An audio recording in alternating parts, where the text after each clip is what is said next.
Hey everybody, welcome back to the channel where we review anything and everything. And today I'm just doing a little bit of a rant plus a just kind of wrap up of my 3 space mocks. These are all inspired by Star Wars. There's my space desert planet mock, my space capital city planet mock, and space capital city planet slums mock, which is just simply the lower area of this. And this is the order in which I built them in, from the left to the middle to the right. So they have, you can see, have gotten grander as it went along, and that necessarily wasn't the intention, but I think also too, there is the factor of that. The desert planet naturally is not going to be something with really tall structures and whatnot. So it's a little bit different, a little bit more reserved, a little more open. That is how the planets are like on Star Wars, like Tatooine or Navarro, things of that sort. And then obviously we have planets more like Coruscant, is a lot more congested. So this is the upper part of the capital city. That is what the capital city represents. When I use the term capital city, it's almost like Coruscant. And this is elevated, so it's all on elevation. There's reviews and build videos on all of these things already. And so there is elevation, there is, it's condensed, but it's all elevated off of the ground level. So this is to indicate that it's way up in the sky. And then obviously we have the underground area, which is supposed to represent the slums area. And it is the deep down underworld of the capital city that no one really goes to. And it's very shady down there, very cyberpunkish like, all of that. So like I said, in this video, we're not jumping into this specifically each one of these. You can check out the videos for these that were already done. But I am just going to, and I'll put a link in the description for all 3 of the updated reviews on these, because what I did was I did an instruction video for each one. I did a review video for each one, and then I did an updated video review for each one where I add in some of my own little things to it. And so I'll just throw those ones in it, the updated ones, in the link in the description. And so this came of or about from 2 videos I had did. And in those videos, I was pretty much ranting on the fact of what I think Lego could and should do in terms of expanding on their space theme. The reason why I said that, as opposed to developing more into the Star Wars theme, is because what I realized, some of the constraints that they have with Star Wars is being a licensed product. There's a lot of things that they won't do. And I think that everything that they do seems to be always centered around a scene in Star Wars exactly to the T. You know, if there's like a like say a Hoth scene, they gotta make a scene of the fight, which they did one build like that. I think it was considered a UCS set. Some people debate whether it should have been or not. I'm not here to talk about that, but just the fact that you made a scene of Hoth, it had to be that scene. There's nothing wrong with that, but they're not gonna make a scene outside of on Hoth that's outside of that fight. They're not going to make, they've made, what are some other ones that they've done? Like they've done like Dagobah, but it's where Yoda's at. And it's the scene is where Yoda's at. They did a diorama of that before. Then in the past, they've done Yoda's hut, but they're only going to just do that if they do Dagobah. They're not going to do anything else. And you get the point I'm trying to say. So like the expansion of, if they did, like say, they would probably never do something like this. And I'm not saying my builds are super great. They're simple builds for a reason. The idea is anyone can do them for cheap. And like I said, link's going to be in the description for all the parts as well. But what I'm getting at is that Lego would never do like scenes that play sets that people can kind of interact with on anything outside of a specific scene. And so it becomes more of a diorama, even if it is somewhat of a play set, it still becomes somewhat more of a diorama in that regard. But in addition to that too, besides for going outside of the bounds, the scope of how big they'll do or what they'll do is very limited, because being that you're working with this licensed product and you already have a lot of you know, like as far as sets that you already made, you kind of have to confine it into that kind of maybe scale and those kind of like set types and whatnot. Meaning, is it going to be UCS? Is it not going to be UCS?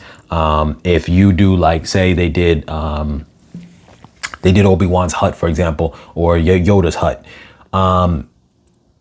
Take Obi-Wan's hut, for example. If you want to now do a tattooing, it's got to fit within the scale of Obi-Wan's hut, I would imagine. You know what I mean? And they've done things like, what's his name? The big fat guy, Jabba. They've done Jabba's palace. Cool. This is the scale that they're kind of working at. But now if you were to do like a environment set of, like, say something like a desert planet tattooing in that case specifically, you would now have to fall within the line of the scale of probably the other sets that you made, I would imagine. I mean, they don't have to. There's no guideline scale that they have to live by, but you get the idea. Things are going to kind of fall within line of this kind of scaling. And that's something that Lego never kind of thought about before making sets. They just started making sets, and at somewhere down the line, they just started going, okay, like, we're going to try to make certain things that are smaller, supposed to be smaller, and bigger, supposed to be bigger, but nonetheless, there's no set scale. So having a cramped diorama like this that jam packs a lot into a small space is something that probably wouldn't go hand in hand with their scaling that they do for things, because like I said, some of these building structures here are smaller than Obi-Wan's hut. Most of them are. And yet it's supposed to represent this big city area, or a cutout of a city area. And so back to my point was that I had this idea of a rant that I had made. I had this idea, I should say, and I put it in a rant about how they could expand their space line. And by doing so, they would be able to not be bound by the confines of Star Wars and the Star Wars IP that they've been using, as far as, like, you know, the scaling and the sets they put out and how things got to match a certain way and whatnot like that, because they can do whatever they want. And that's how it used to be when they did their space theme thing. So it's like, I had ranted, I'm gonna shorthand what I was kind of describing, but at that time I was describing how they could make a storyline. And I'll get into how this kind of ties into all this stuff in a moment. And how, even though I did gear it based off Star Wars, the truth is these are still generic sets that are not, this is not Coruscant, this is not Tatooine, this is just a desert planet. I actually gave this one the name Groon. I haven't came up with a name for the capital city, so I just call it Capital City. But these are generic sets, concepts that I kind of was leaning towards the idea that Lego could do something like that for their own space theme if they wanted, where they're not bound by following within the lines or the scaling of Star Wars. So I had mentioned about they could do something where you have the space police, you bring back Blacktron, that's a lot of B's, and you have this thing where the Blacktron is viewed, quote unquote, as the bad guy from the police perspective, space police, but from the Blacktron's perspective, the space police are trying to hold him down.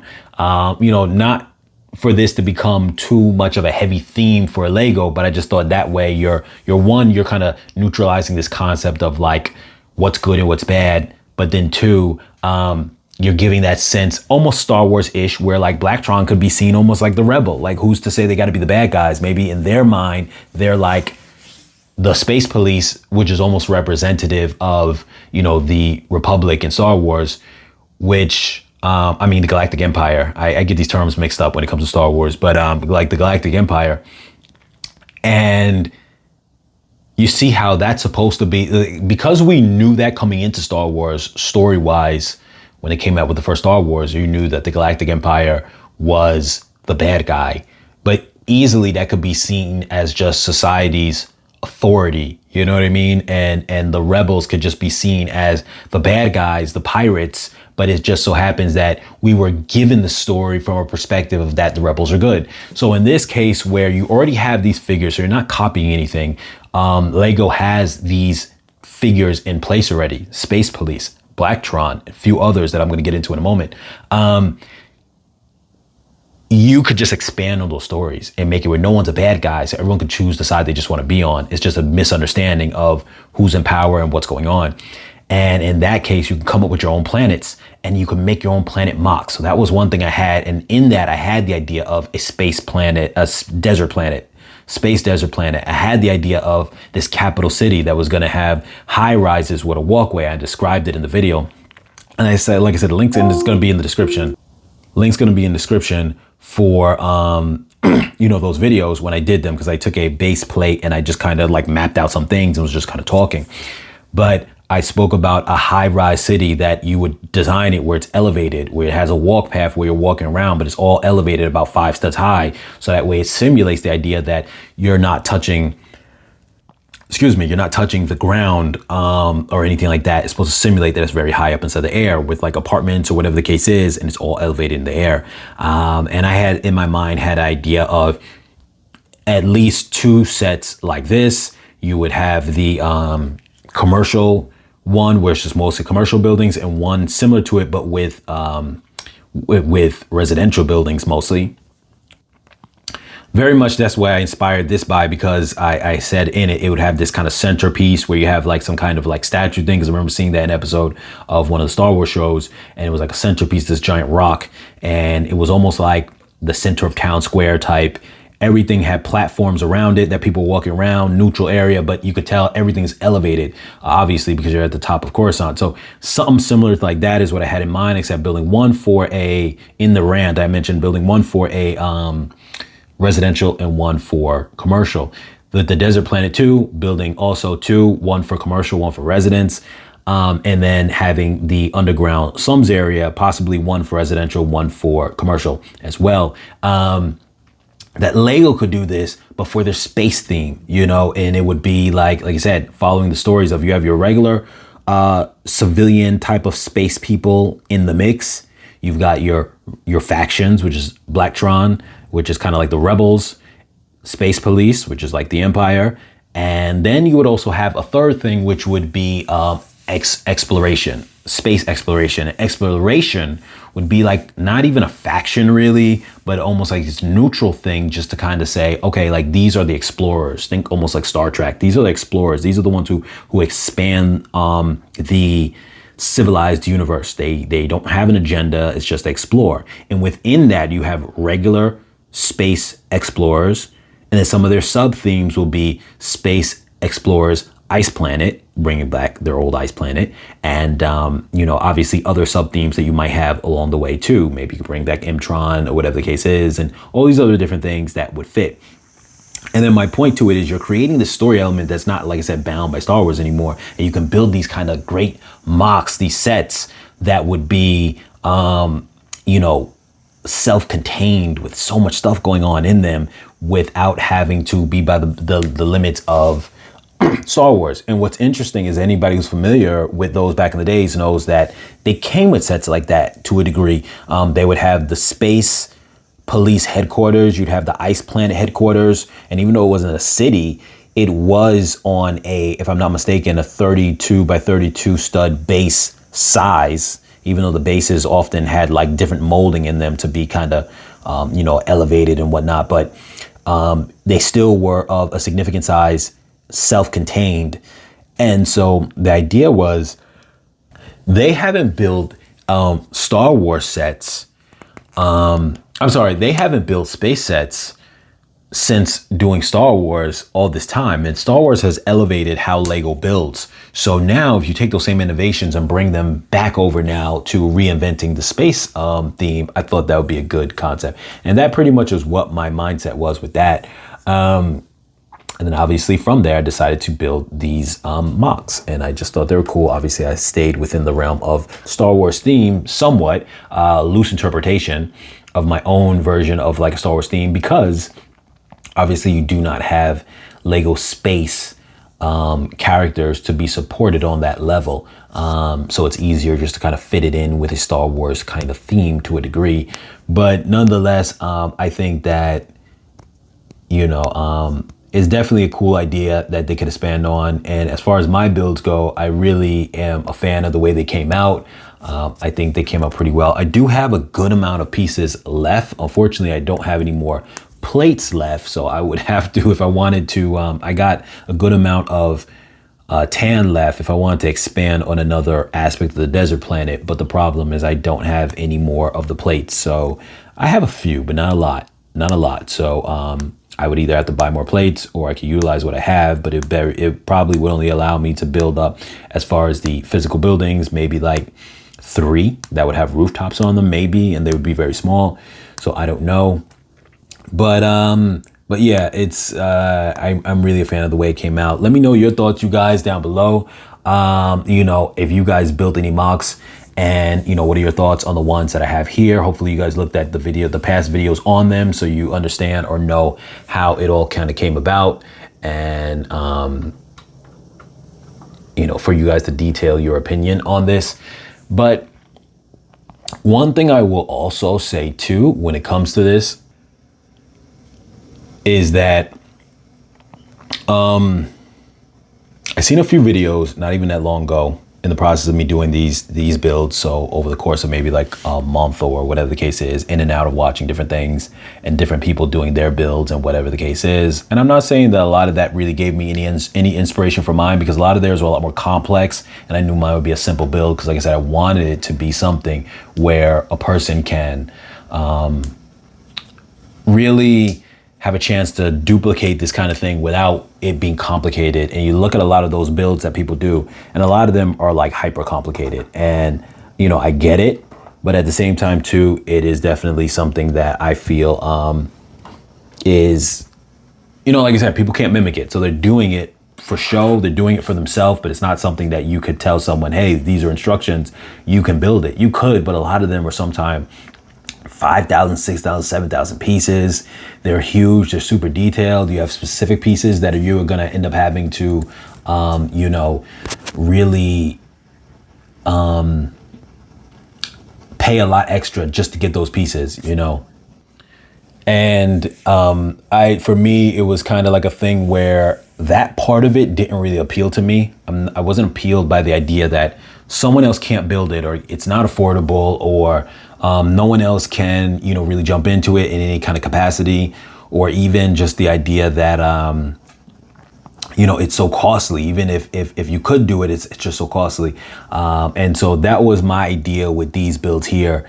And so let me know what you guys think in regards to that kind of stuff too. How do you guys feel about the mocks that people do? Not hating on any of the mocks, because within the Lego space, I think everything is great. But at the same time too, your thoughts on the idea of simple mocks versus complicated mocks, ones that you guys can actually recreate, because Lego is very expensive. And as I mentioned in the build process of this, for all of these, I actually used third-party companies that I purchased on Amazon. Like I said, link's gonna be in the description down below for you guys to purchase the same, where it probably cost me in total, this is including having leftover pieces, maybe $200 or less for all of this, with enough pieces left over that equates to almost about $50 worth of pieces after the fact. So you would probably say, in terms of the entire actual build process, maybe 150 or less total. So yeah, like I said, with a lot of leftover pieces, really not a whole lot to kind of reduplicate one of these things completely. But I mean, I've got a lot of, matter of fact, I got a couple of these things on hand right now. I'm just gonna show you. I got a bunch of tile pieces inside here. Flat tiles inside there. I probably only use half of them, and there's a total of like 700.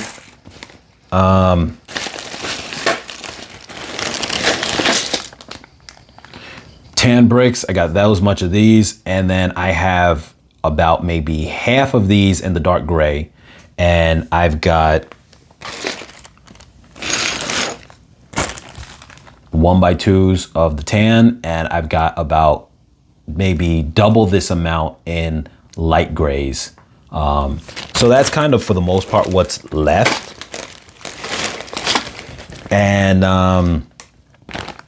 And yeah, so like I said, it really, like, when you look at it from that scale, it's something that someone could do. You could even build these for your kids if you think your kids are at the age you're not going to destroy it. My kids will completely destroy this right now, because they just kind of like that when it comes to Legos, especially where if one of them who doesn't really like building as much doesn't build it, he will gladly like to take other characters and dinosaurs and smash things. But but for, you know, if you have kids that are at an age where this is something that, you know, they would enjoy playing with, you could build them a mock like this, and it's not going to cost you that much versus like some extreme set where if Lego made an official set like these with like, you know, officially done, expertly done, one of these sets would easily cost you probably like $300-$400, probably, you know, because that's just how they do with stuff. I don't even know the amount of pieces used in this completely. I know that each set bag that I bought of the we'll say the 1x4s came with about 300 pieces, and the 2x1s came with about, I want to say 450.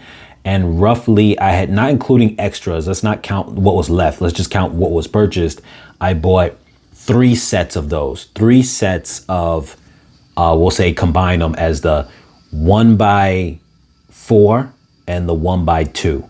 Each one coming with 700, one coming with a total, if you combine all those, it totals to 750. So 3 sets of 750 pieces.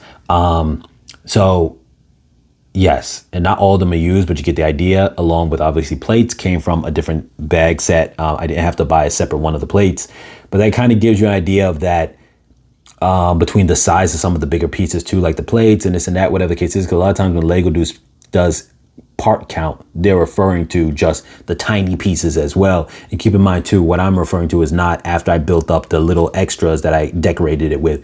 So with that being said, it would be very much like, you know, I think for one of these kind of sets like this, even though it's not detailed, so let's put Lego spin on it where it'd be more detailed, you know, like more sophisticated, even though the part count might be, we'll say in total with the extras that I decorated with might be about like 900 pieces. I honestly feel that Lego would still charge for one of these things probably like $300. That's just the way I feel, because you look at their sets, they're, you know, like I said, if you jazzed it up more within Lego's line, meaning you'd add the extra pieces to make it more refined, make it more however Lego would do it, I think that they would charge easily probably like $300-$400 for each one of these, which I think definitely gets to a point where it's kind of hard for people to jump into, probably even more than that, because you look at some of these UCS sets, and even though they do have more pieces, they are smaller pieces, but like when you think of play factor and how much you're getting, some of them just don't feel like they're that substantial.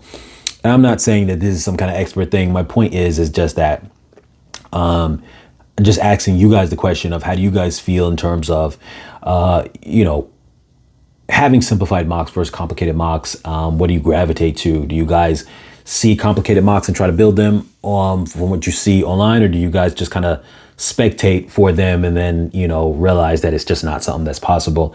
And if this inspires you guys to be able to build up, then I definitely would say that that is awesome, and I hope that you guys are able to do that, be able to get the most out of this, because, and just leave that in the comments down below if you guys are able to, if you guys decide you're going to put something like this together, or if this inspires you guys to do something like this. It also gives you a way to use some of your extra pieces that you have laying around just as filler to decorate these kind of scenes. So I think that's really cool too. And like I said, and just let me know what you guys think. I'm not going to drag this video out much any longer, even though I can rant all day, but yeah, so my hopes is that, just to close it off, my hopes is that, one, that Lego starts, I wish they come down in prices, because they are going to get eaten out by these competition other bricks that, you know, have like just a lot cheaper of a price. These third-party companies that are a lot cheaper of a price. You buy this bulk of bricks and it costs you just a little bit amount of money. One of those packs of 300 bricks for the 1x4 costs like about $17. On average, somewhere around $17, $18. Like, honestly, like Lego would never give you that many bricks for that. So, yeah, like this, it's definitely one of those kind of things where, like, imagine that you bought 4 of those, and that was roughly like what, maybe like $75, maybe. And you've got, how many just say 4 of those, 1,200 pieces.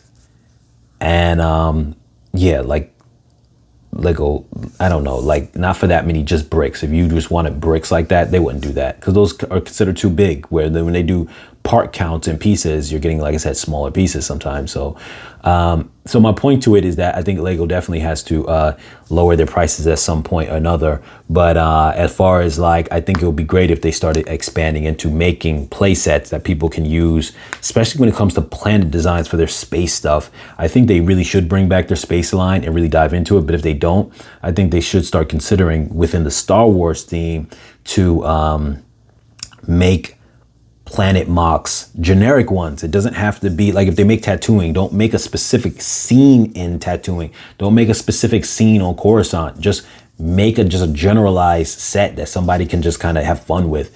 That's my thoughts. So let me know your thoughts down below in the comments. As always, you guys, like, share, comment, subscribe, and I'll catch you guys in the next video.